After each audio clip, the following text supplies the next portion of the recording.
네, 오늘 저희가 좀 깊게 들여다볼 기업, 바로 아이스크림 미디어입니다. 2002년에 시작했으니까 벌써 업력이 22년이나 됐네요. 와, 특히 그 초등 교육 시장에서는요, 뭐랄까, 경쟁자를 찾기 힘들 정도로 아주 독보적인 위치를 가지고 있어요. 그냥 오래된 회사가 아니고요, 이 디지털 교육 콘텐츠와 플랫폼, 이쪽 분야에서 아주 강력한 모습을 보여주고 있다는 게 중요합니다. 흔히 말하는 그 경제적 해자 있잖아요. 그걸 아주 단단하게 만들었다 이런 평가를 받아요. 여기서 해자라는 건 경쟁사가 쉽게 못 들어오게 막는 그런 장벽 같은 건데 예를 들면 뭐 방대한 컨텐츠라든가 선생님들이 이 플랫폼을 계속 쓸 수밖에 없게 만드는 그런 충성도 같은 거겠죠. 근데 진짜 놀라운 건요. 작년 그러니까 2024년에 매출이 무려 23%나 늘었다는 거예요. 와. 교육기업이 그것도 좀 안정기에 들어선 기업이 이 정도 성장률이라니 대단하죠. 그리고 올해 2025년에도 이런 높은 성장세가 계속될 거라고 기대를 하고 있더라고요. 구체적으로 보면 초등학교 주요 과목 교과서 시장 점유율 있잖아요. 이게 수학이 40%, 사회가 58%, 과학이 51%예요. 와, 거의 절반이 넘네요. 이 정도면 진짜 압도적인 1위 아닌가요? 뭐 시장을 거의 다 장악했다 이렇게 봐도 되지 않을까요? 네, 그 22년 업력이나 현재 시장에서의 위치만 보면 정말 대단한 건 맞습니다. 말씀하신 그 경제적 해자라는 게 실제로 힘을 발휘하고 있다는 증거이기도 하고요. 하지만 이런 과거의 성공이나 현재의 지위가 미래에도 계속 성장할 거라는 걸 뭐 무조건 보장한다고 보기는 좀 어렵습니다. 제 생각에 가장 큰 걱정거리는 역시 초등교육 시장에 너무 크게 의존하고 있다는 점이에요. 아시다시피 요즘 저출산 때문에 학교 갈 아이들 수가 계속 줄고 있잖아요. 이게 길게 보면 기업의 전체 시장 크기, 그러니까 Q, 이 양 자체가 줄어드는 거라서요. 근본적인 위험 요인이 될 수밖에 없어요. 아무리 시장을 잘 잡고 있어도 시장 자체가 작아지면 뭐 성장은 멈출 수밖에 없지 않겠습니까? 어, 학령 인구 감소 문제. 네, 그건 정말 심각하게 봐야 할 문제죠. 교육업계 전체가 다 고민하는 부분이기도 하고요. 근데 아이스크림 미디어도 이걸 그냥 보고만 있진 않더라고요. 자료를 좀 보니까 이미 유아 시장이나 중등시장 쪽으로 사업을 넓히려는 움직임이 보여요. 아이스크림 키즈 같은 유아 브랜드도 있고 중학교 교과서 시장에도 들어갈 준비를 하고 있다고 하니까요. 이건 단순히 초등시장 파이가 줄어드는 걸 막으려는 수비적인 전략이라기보다는 새로운 큐, 그러니까 새로운 고객층을 만들려는 그런 적극적인 노력으로 봐야 하지 않을까요? 미래를 준비하는 모습 같은데요. 재무적인 성과를 좀 더 자세히 볼까요? 올해 2025년 예상 매출액이 2,080억 원, 그리고 영업이익은 한 660억 원 정도로 보고 있더라고요. 이게 어느 정도냐면요. 다른 상장된 교육회사들이랑 비교했을 때 영업이익률이나 매출 늘어나는 속도 면에서 꽤 눈에 띄는 수치예요. 어떤 자료에서는 아이스크림 미디어만 계속 꾸준히 이렇게 우상향 그래프를 그리고 있다고 하기도 하고요. 네, 매출이나 이익 성장세 자체는 분명 좋은 신호죠. 특히 영업이익률이 높다는 건 사업 구조가 효율적이라는 걸 보여주는 지표일 수 있으니까요. 하지만 그 우리만 우상향이라는 표현은 조금 조심해서 받아들일 필요가 있습니다. 경쟁사들도 뭐 각자 전략에 따라서 좋을 때도 있고 안 좋을 때도 있을 수 있고요. 또 어느 시점을 기준으로 비교하느냐에 따라서 해석이 좀 달라질 수 있거든요. 좀 더 객관적인 비교 분석이 필요해 보입니다.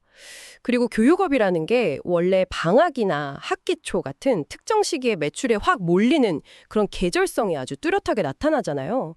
이런 변동성도 같이 생각해야 하고요. 연간 실적만 딱 보고 판단하기보다는 분기별로 어떻게 변하는지를 좀 더 자세히 봐야 할 것 같아요. 네, 맞아요. 계절성은 교육기업 볼 때 진짜 중요한 포인트죠. 근데 이렇게 높은 수익성을 계속 유지하는 비결은 뭘까요? 단순히 교과서만 잘 팔아서는 아닐 텐데요. 바로 그 지점에서 AI 디지털 교과서, 그러니까 AITT 관련해서 좀 불확실한 점을 짚고 넘어가야 할 것 같습니다. 원래는 이 AITT가 뭔가 새로운 성장 엔진이 될 거다 이런 기대가 꽤 컸었어요. 근데 정부 정책 방향이 AITT를 주요 교과서로 쓰기보다는 좀 보조적인 참고자료 형태로 활용하는 쪽으로 바뀌면서 상황이 좀 달라졌죠. 아이스크림 미디어 쪽에서도 이런 변화를 반영해서 2025년 실적 전망치에서 AITT 관련 매출이나 이익 기여 부분을 뺐다고 밝혔습니다. 문제는 기대했던 수익은 없어졌는데 관련 투자는 이미 들어갔다는 거예요. 작년에 이어서 올해도 관련 R&D 비용으로 한 50억 원 정도가 들어간 걸로 아는데 결과적으로 보면 정책 변화 때문에 투자 효율이 확 떨어진 셈이죠. 회사 쪽에서는 재무제표에 미치는 영향은 크지 않다고 하지만 글쎄요. 신기술 투자 방향을 정하는 데 있어서는 꽤 고민이 깊을 것 같습니다. 이런 불확실성이 잠재적인 리스크라고 할 수 있겠죠? AIDT 정책 변경은 좀 아쉽네요. 하지만 아이스크림 미디어의 진짜 핵심 경쟁력은 역시 그 강력한 플랫폼 생태계, 이른바 아이스크림 유니버스에서 나온다고 봐야 할 것 같아요. 그 중심에는 아이스크림 S라는 교사 지원 플랫폼이 있거든요. 이게 얼마나 대단하냐면요. 우리나라 초등학교 선생님들 중에 무려 94%가 이걸 쓰고 계신데요. 와, 94%? 거의 모든 초등학교 교실에서 다 쓰인다고 봐도 될 정도죠. 초등학교 선생님들은 매년 맞는 학년이나 과목이 자주 바뀌시잖아요. 그러다 보니까 수업 준비하려면 참고할 자료가 정말 많이 필요한데 아이스크림 S에서 주는 그 방대한 디지털 콘텐츠가 없으면 사실상 수업 준비가 너무 어렵다는 거예요. 이게 바로 선생님들을 꽉 붙잡아두는 그런 락인 효과를 만드는 거죠. 근데 여기서 끝이 아니에요. 학부모님들하고 소통하는 알림장의 하이클래스 있잖아요. 이거 누적 가입자가 448만 명, 그리고 한 달에 실제로 사용하는 사람 수 MAU가 435만 명이나 된대요. 우리나라 초등학생 학부모 수가 한 300만 명 정도로 추산되는데 와, 이 앱 하나로 정말 어마어마한 학부모랑 학생 사용자를 확보한 셈이죠. 또 에듀뱅크라고 자료 공유하는 플랫폼에는 무려 650만 개가 넘는 교육 자료가 쌓여 있어서 선생님들 수업 준비 부담을 덜어주고 있고요. 게다가 아이스크림 미디어 교과서를 채택하는 학교에는 이 핵심 플랫폼 아이스크림 S를 공짜로 준대요. 공짜로. 이러니 교과서 점유율이 높아질 수밖에 없고 플랫폼 영향력은 더 강해지고 이런 선순환 구조가 만들어지는 거죠. 네, 플랫폼의 영향력이나 사용자 규모는 정말 대단하네요. 특히 그 아이스크림 S의 94% 사용률은 와, 이건 경쟁사가 정말 넘보기 힘든 강력한 해자가 맞는 것 같습니다. 선생님들 업무 방식이 아주 깊숙이 들어가 있어서 다른 서비스로 바꾸기가 진짜 어렵겠죠. 다만 그 강력함의 뒷면도 좀 봐야 할 것 같아요. 아이스크림 S를 공짜로 주는 전략은 말씀하신 대로 교과서 채택률 높이는 데는 좋겠지만 반대로 생각하면 플랫폼 운영 자체가 교과서 판매 실적에 너무 의존하게 되는 구조를 더 단단하게 만들 수도 있어요. 만약에 교과서 시장에서 점유율이 좀 흔들린다거나 하면 플랫폼 운영 비용이 그대로 부담으로 돌아올 수도 있겠죠. 그리고 하이클래스 MAU 435만 명. 이건 진짜 대단한 숫자인데 근데 이 엄청난 트래픽을 그럼 어떻게 실질적인 돈으로 바꿀 거냐? 이 구체적인 계획은 아직 좀 명확하게 보이지 않는 것 같아요. 광고 말고 다른 수익 모델에 대한 고민이 좀 필요해 보입니다. 자료에서도 내부적으로 교과서 사업에 너무 집중하다 보니까 다른 사업 확장 기회를 놓치고 있는 거 아니냐 이런 반성의 목소리가 있다는 점이 나오는데 이런 고민하고 좀 연결되는 것 같아요. 결국 이 거대한 플랫폼 사용자들을 어떻게 수익으로 연결시킬 거냐 이게 핵심 질문이 될 것 같습니다. 수익화 고민은 있겠지만 그래도 현재로서는 교과서 사업이 아이스크림 미디어에게 정말 든든한 기둥, 그러니까 캐시카우 여건을 하고 있다는 건 분명해 보여요. 특히 2025년 개정 교육 과정에 맞춰서 초등학교 3, 4학년 주요 과목에서 점유율이 확 올랐어요. 수학 40%, 사회 58%, 과학 50%. 이야, 이 정도면 정말 큰 성공이죠. 내년에는 적용되는 학년이란 과목이 더 늘어날 예정이라고 하니까 교과서 쪽 매출 성장은 당분간은 좀 안정적으로 가지 않을까 싶어요.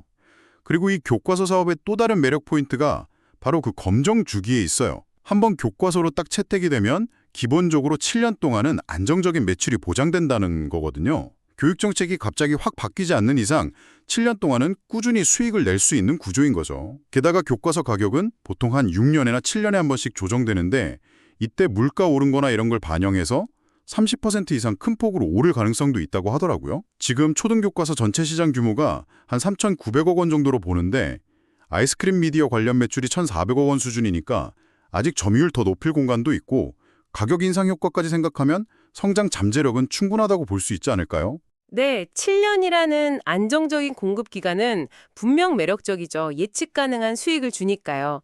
근데 이 7년이라는 기간이 마냥 안전하게만 한 건 아니에요.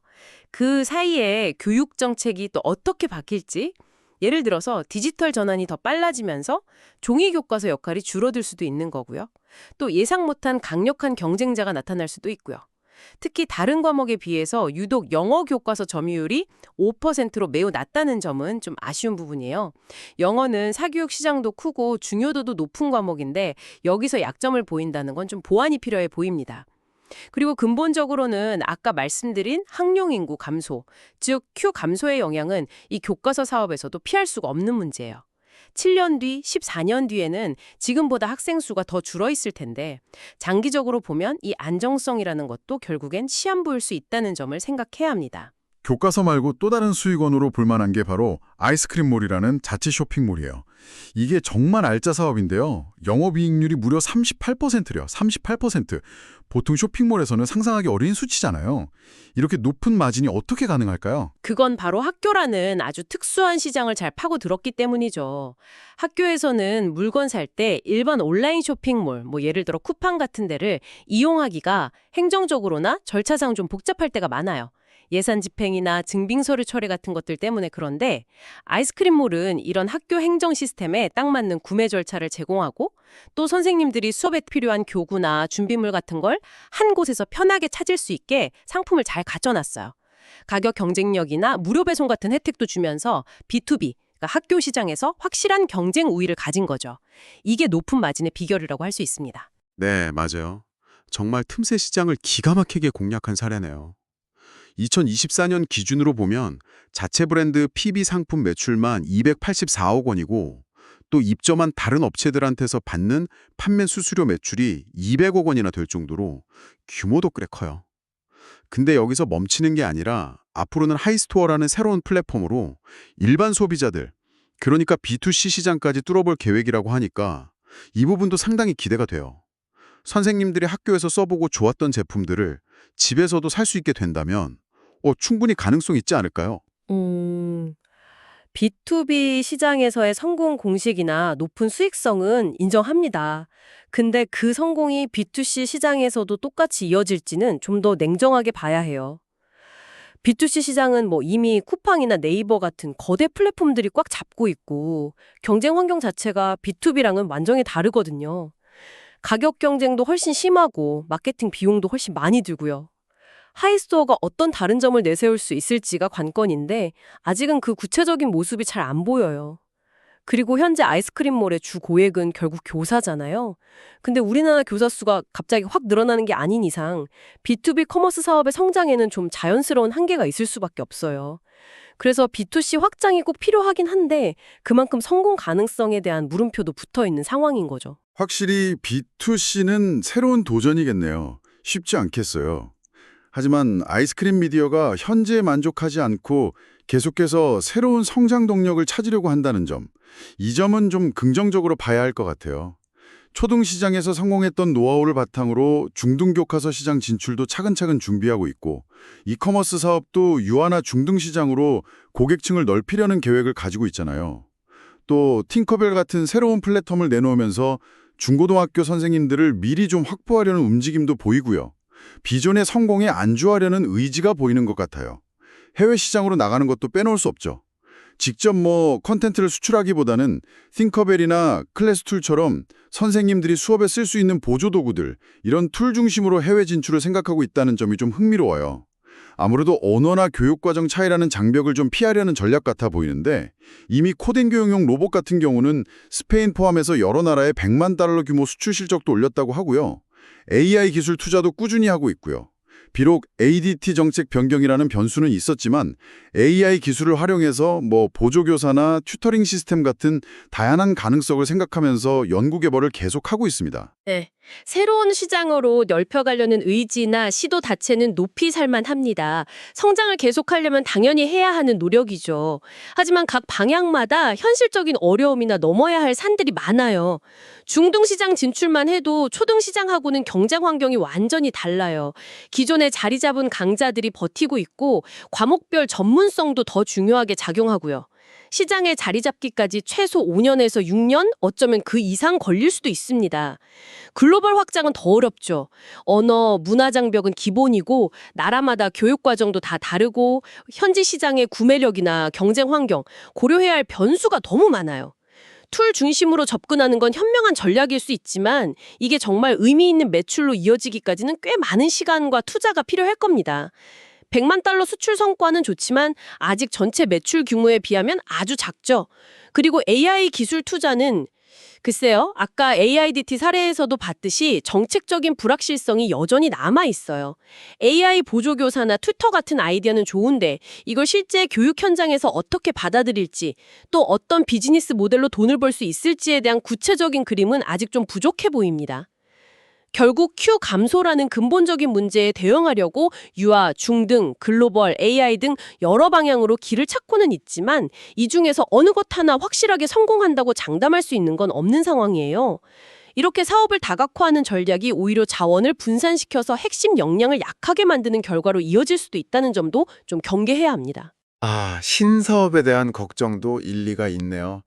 하지만 연구개발 투자는 꾸준히 이어지고 있다는 점을 좀 강조하고 싶어요.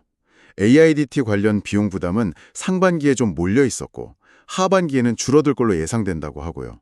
그렇게 확보된 자금은 다시 플랫폼을 더 좋게 만들거나 새로운 컨텐츠 개발하는 데 쓸 계획이라고 합니다. 미래를 위한 투자를 멈추지 않겠다는 의지로 읽히는데요. 그리고 주주들한테도 신경을 쓰는 모습이에요. 배당 성향 40% 수준을 유지하겠다는 방침을 밝혔거든요. 벌어들인 이익의 상당 부분을 주주들하고 나누겠다는 거죠. 네, R&D 투자가 계속된다는 점은 긍정적이지만 AIDT 관련해서 결과적으로 좀 비효율적인 투자가 있었다는 걸 회사 스스로도 인정한 만큼 앞으로 R&D 투자가 정말 효율적으로 되고 있는지, 방향은 제대로 잡았는지에 대해서 시장이 좀 더 꼼꼼하게 검증할 필요가 있을 겁니다. 단순히 돈을 쓴다는 것만으로는 부족하죠. 또 가지고 있는 자사주가 꽤 많은데 이걸 어떻게 활용할 건지에 대한 구체적인 계획이 아직 없다는 점도 좀 아쉬운 부분이고요. 주주 가치를 높이기 위해서 좀 더 적극적인 활용 방안을 고민해 볼 필요가 있어 보입니다. AI 기술 투자 역시 그냥 다양한 분야로 확장을 준비 중이라는 좀 모호한 설명보다는 구체적인 로드맵이나 눈에 보이는 기술적인 성과를 보여주는 게 투자자들의 신뢰를 얻는 데 더 중요할 것 같아요. 종합적으로 정리를 해보면요. 아이스크림 미디어는 초등교육 시장에서 정말 누구도 넘보기 힘든 강력한 플랫폼과 컨텐츠 경쟁력을 바탕으로 안정적인 수익을 내고 있고 동시에 유아, 중등, 글로벌, AI 같은 새로운 영역으로 꾸준히 넓혀가면서 미래 성장을 준비하고 있는 기업이다. 이렇게 볼 수 있겠습니다. 특히 그 교사 커뮤니티와의 깊은 관계, 여기서 나오는 플랫폼 파워는 정말 독보적인 자산이라고 생각해요. 앞으로 교육 기술을 이끌어가는 혁신 기업으로서의 모습이 더 기대됩니다. 네, 초등 시장에서의 그 압도적인 시장 지배력 그리고 아이스크림 S를 중심으로 한 강력한 플랫폼 생태계는 아이스크림 미디어의 분명한 강점이죠. 안정적인 캐시카우인 교과서 사업하고 또 고마진의 커머스 사업도 인상적이고요. 하지만 동시에 학령 인구 감소라는 이건 뭐 거스를 수 없는 시대적인 흐름이고요. 또 중등, 유아, 글로벌 같이 아직 성과가 불확실한 새로운 시장 개척이라는 무거운 숙제를 안고 있는 것도 현실입니다. AIDT 사례에서 봤듯이 정책 변화에 따른 리스크도 항상 존재하고요. 마지막으로 시청자 여러분께 이런 질문을 한번 던져보면서 마무리할까 합니다. 과연 초등교육 시장에서 성공했던 그 방식이 지금처럼 급변하는 교육 환경과 전혀 다른 특성을 가진 중등, 유아, 그리고 글로벌이라는 새로운 운동장에서도 그대로 통할 수 있을까요? 만약에 끊임없이 스스로 혁신하는 데 성공하지 못한다면 지금 가지고 있는 그 강력하다는 경제적 해자가 오히려 변화를 가로막고 미래 성장의 발목을 잡는 그런 족쇄가 될 수도 있지 않을까요? 이 질문에 대한 답을 찾아가는 과정이 아이스크림 미디어의 미래를 예측하는 중요한 기준이 될 것 같습니다. 시청자 여러분께서도 한번 같이 고민해 보시면 좋겠습니다.